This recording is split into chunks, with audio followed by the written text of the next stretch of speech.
So a Purdue student from South Korea, torn away during what was supposed to be a routine visa hearing in New York, was transferred to Louisiana and held for 5 days before being released without bail. And church leaders and New York politicians condemn what they call an unjust and traumatic error. And here's the question, ladies and gentlemen. Did she outstay her visa? Was she on a work visa? So let's get into it, because I think this is important for other people who are in the country, illegal and or legal. It states here that reunited with her family Monday night in downtown Manhattan. It comes after Go, we're just going to call her Go for short, who was handcuffed by immigration and customs enforcement agents upon leaving her visa hearing, spent several days in a facility in Louisiana, according to the ICE database. It goes on to state here that Go came to the U.S. in 2021 on a religious dependent visa for children or spouses of religious workers temporarily in the country. Her attorney, Mazra Joseph, Go, whose visa had been extended until December, was attempting to renew the visa because her mother had changed employers. It isn't clear why the student was targeted for detention.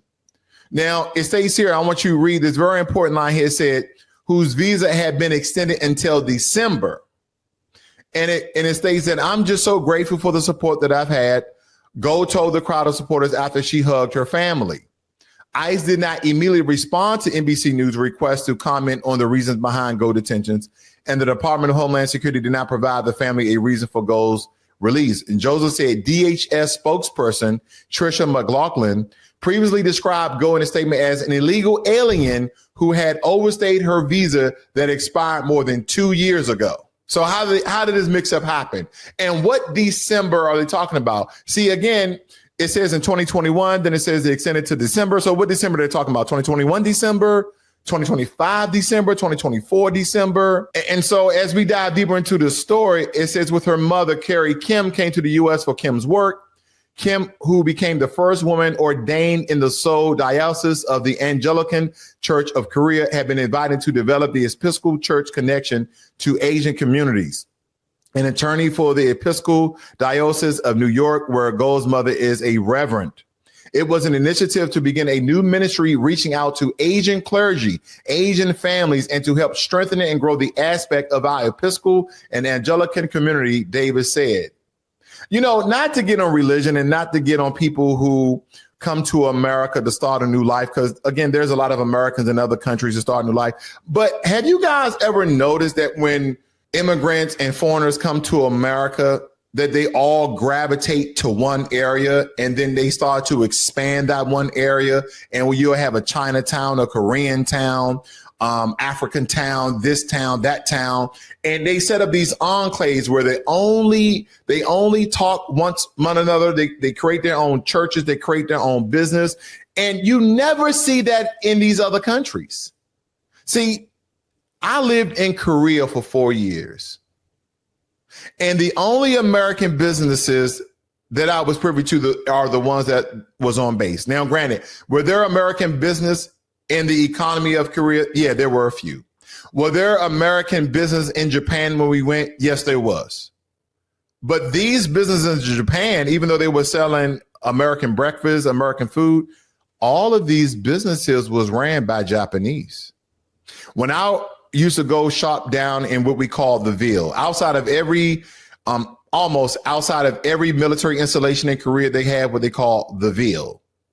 And the Ville sold majority two things. It sold clothing, and I won't say that it sold women. Well, it patriated to a point where you were going to what they call these drinky bars. And most of these women were from the Philippines, and you would pay $10 to $20 just to sit and talk with these women from the Philippines. Now, granted, there have been various stories of people sex trafficking as well as illegal prostitution, and a lot of these so-called drinking bars will get shut down. But what happens is you go into these bars and there's these women wearing skimpy clothing, wearing lingerie that entices young military men. Sit down, pay you $20 for, maybe one or two songs, and you're having discussions about whatever. I don't know what you can possibly discuss. But I guess it was an outlet for military men to go in and just speak to the opposite sex, because majority of military personnel in Korea are men.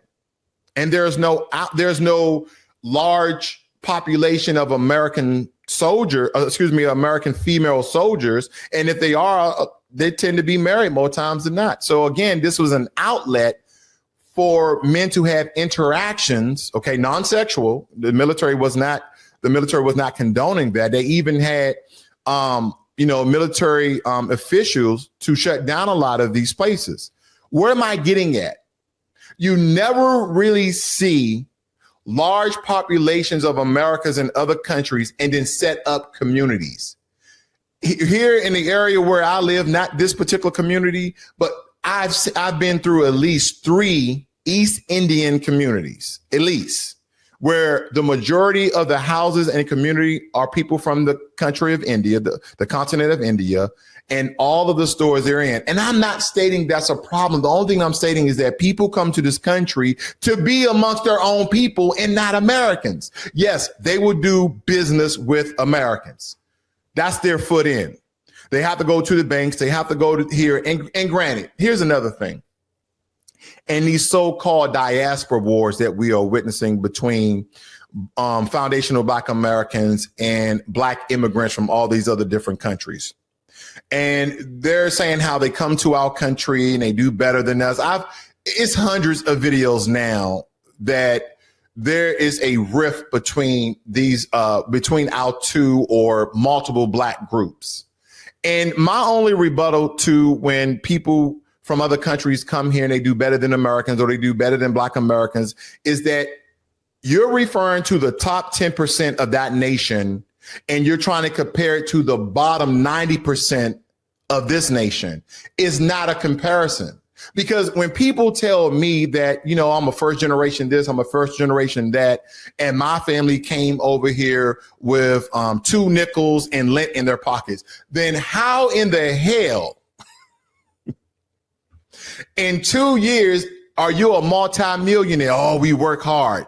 It's more than that. You receive government assistance. Well, no, we had family over here. We had a community over here. They put us up in their houses and we started off as Uber drivers and Lyft drivers and we worked at McDonald's and we scraped and we saved and we compounded and we invested. And now 2 years later, we are multimillionaires. Black Americans, white Americans, Hispanic Americans, Asian Americans, who have been here for multiple generations. Don't get me wrong, family.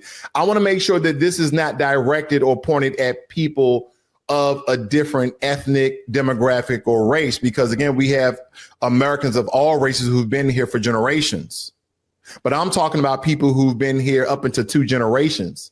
They will give you these stories of how hard their parents and their grandparents work. No, there's always been United States government assistance for immigrants in any capacity, work visas, student visas, religious visas, special, I forgot the terminology that they use with Melania Trump, the president's wife, and how she got to stay over here on a visa and became a resident and then a U.S. citizen.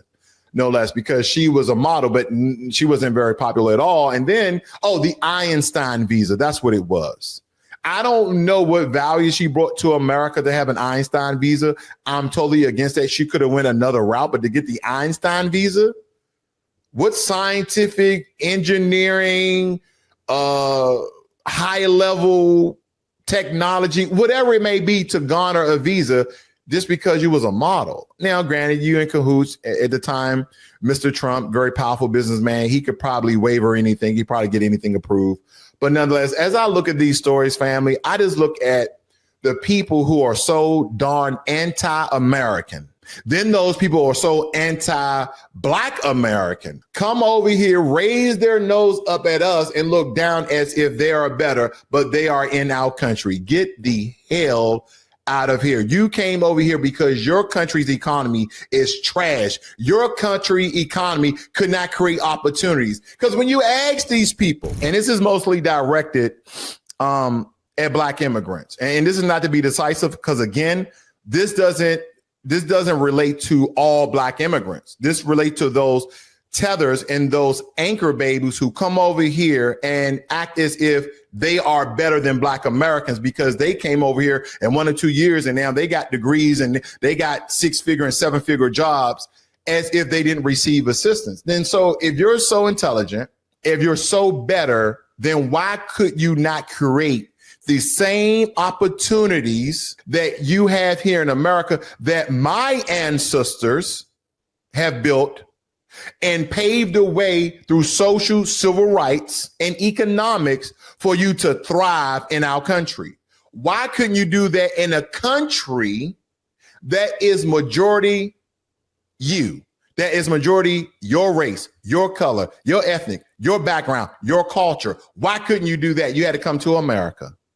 Everybody wants to come to America and set up their own community of their own people and then thrive in a country that people say they don't even like. Oh, yeah, I'm going to go back to my own country. When? You've been here 20 years. Oh, well, you know, when I retire. So you're going to make all your money and become rich in America.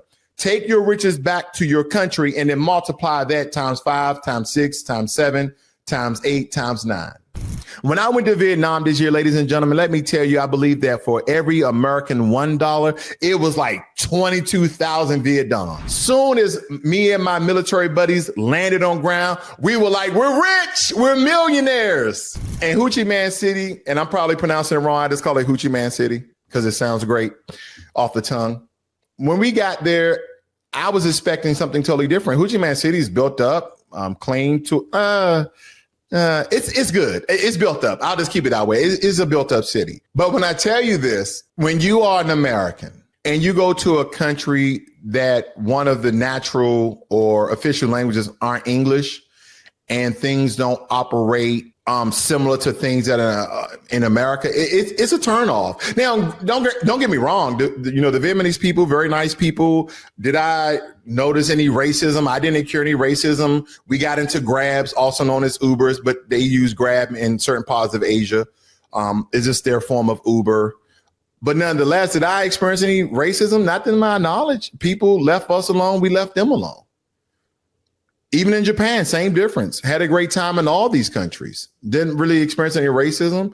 But don't get me twisted, family. When I came back to America, things felt normal. When you're in another country and you're just vacating, I'm there to indulge in the culture, the food, the people, have a great time, go to some sites, museums, do some activities, just really enjoy yourself and understand people from where they live. Because when you're here in America and you are dealing, with certain groups, and because, this woman here is Korean, there's a certain level of prejudice. There's a certain level of racism that people come to this country because they accept and adopt some sort of white ideology, maybe because of television, maybe because of their own personal thoughts, maybe because of what the system tells them that Black people and other people who have dark melanated hue skin color are.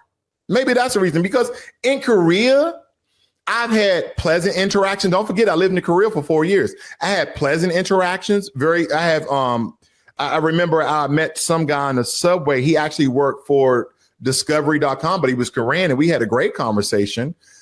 But when you on the Korean subway, sometimes you'll have some of the elderly Koreans look at you, just stare at you, and when you stare at them back and you just stare, they eventually look away.